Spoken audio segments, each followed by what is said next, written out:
Now we're going to discuss back pain and develop sort of a protocol, a way to approach the patient with back pain.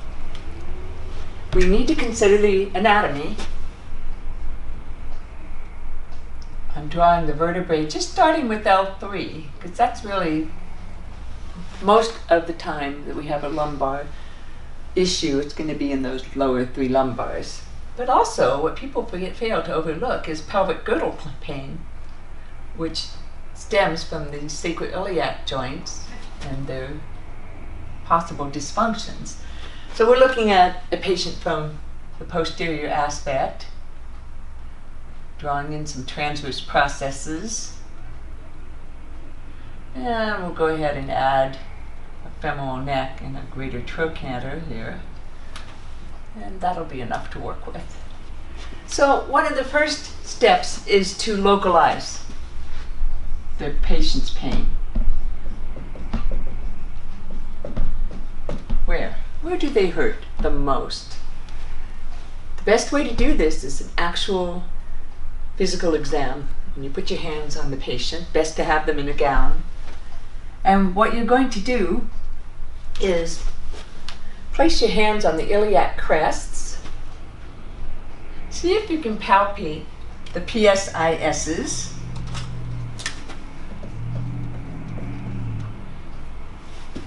And once you've located them, they're about, if you put your fingers over the iliac crest, they're in the range where the thumbs hang.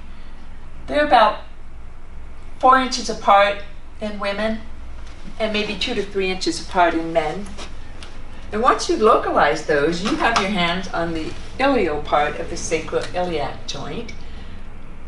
Glide your thumbs medially, and you will ride right over the sacroiliac ligaments onto the sacral sulcus. So these little red dots denote where you should be placing your hands. Those are the landmarks. If the patient responds with the affirmative, yeah, that's right where my pain is, then we've actually ruled in SI dysfunction, and if it's painful, it's called sacroiliitis. You now have a diagnosis, but there's more to it.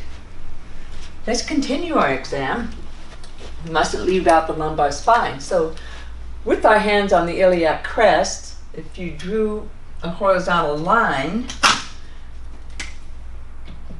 from the top of one to the other, it would be very, very close to the L4, L5 interspace. And what you can do, just to know where your hands are, you can feel that interspace. And you know that below it is L5. And what the next step should be is for you to palpate the transverse process in that area of L5. Do one side at a time. And the other thing to consider is that we have, in most cases, quite a thick muscle mass. So I'm drawing the muscle mass, paraspinal muscles here. They're so tight and thick, you can't feel through them. So you're best off putting your hands in what we call the lateral gutter, and kind of try to rotate the patient when you press at that level. So this will be L5. Work your way up about a thumb breadth at a time till you palpated 5, 4, and 3 on both sides. If they have pain at any of these levels, I mean remarkably, I would say outstanding pain, like that L3, they really lurch, and they might even send a radiculopathic pain down the leg.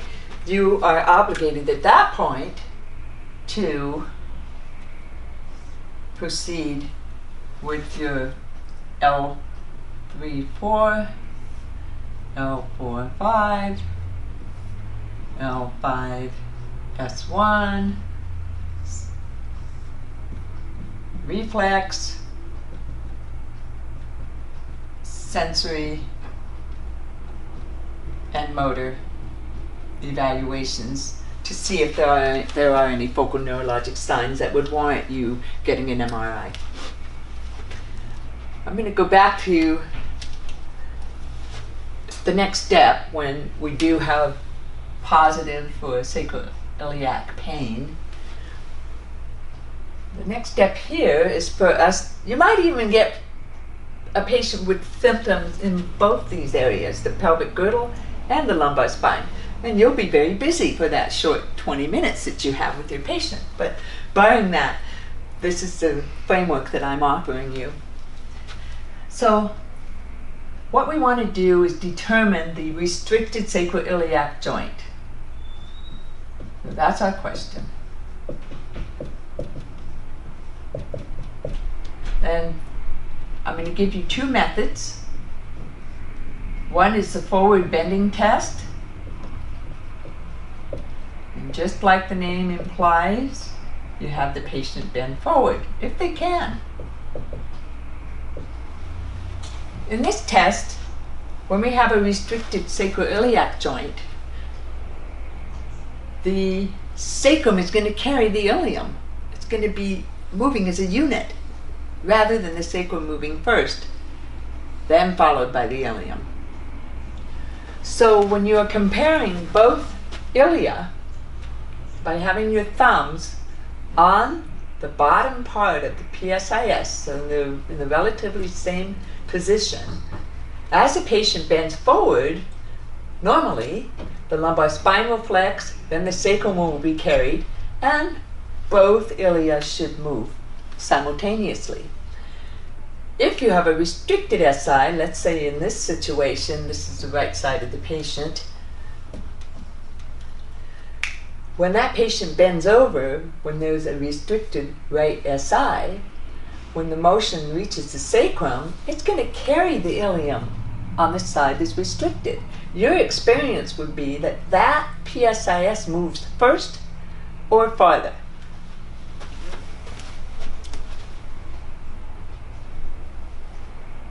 So restricted SI is the PSIS that moves first or farthest. It's confusing unless you understand the mechanics underlying this, because if it moves first, why wouldn't it have more motion?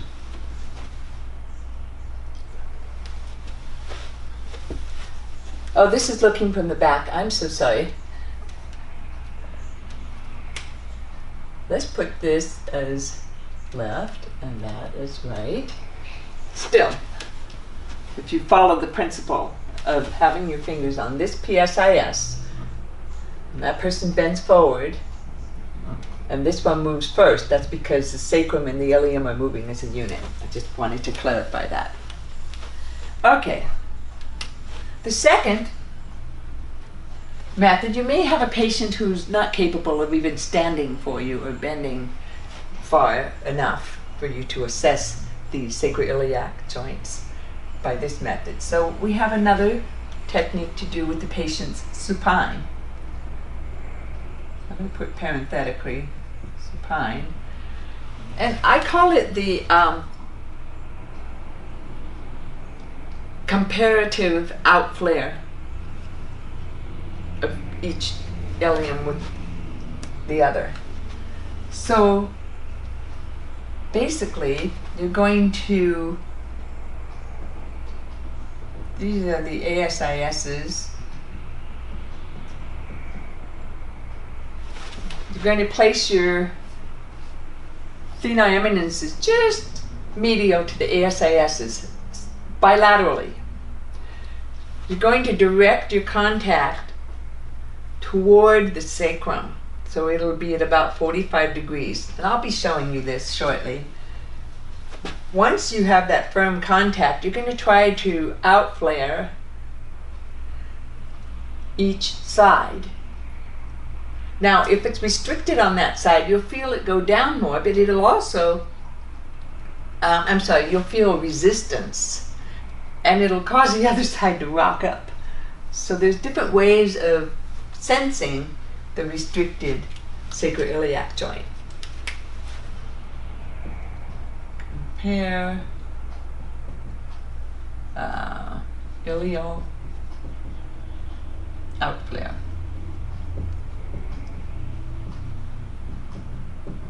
One side at a time.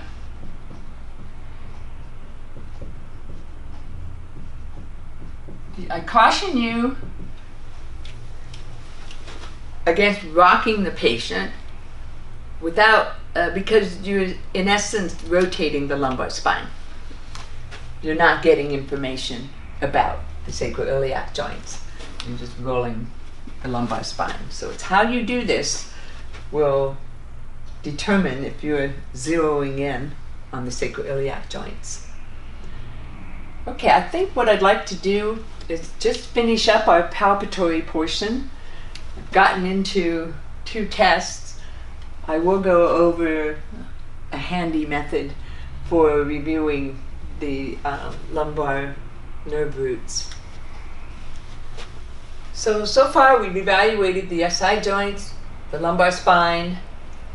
We know which path we're going to go on based on that.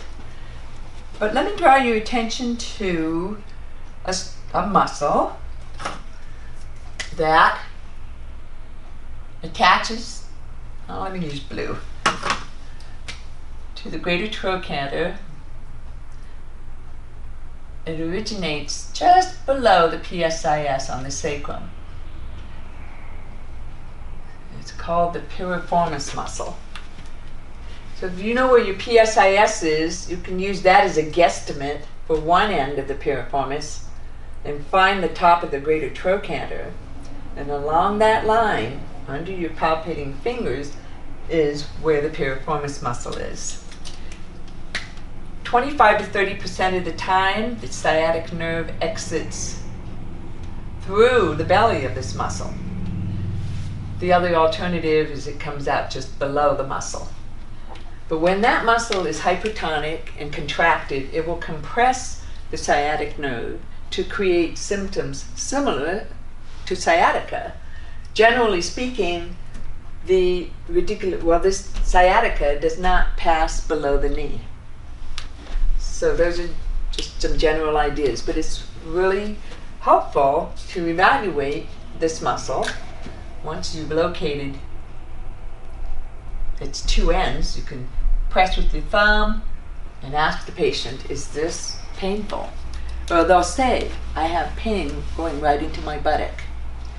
This is a compensatory recruitment of this muscle to help stabilize the pelvic girdle whenever you have sacroiliac dysfunction.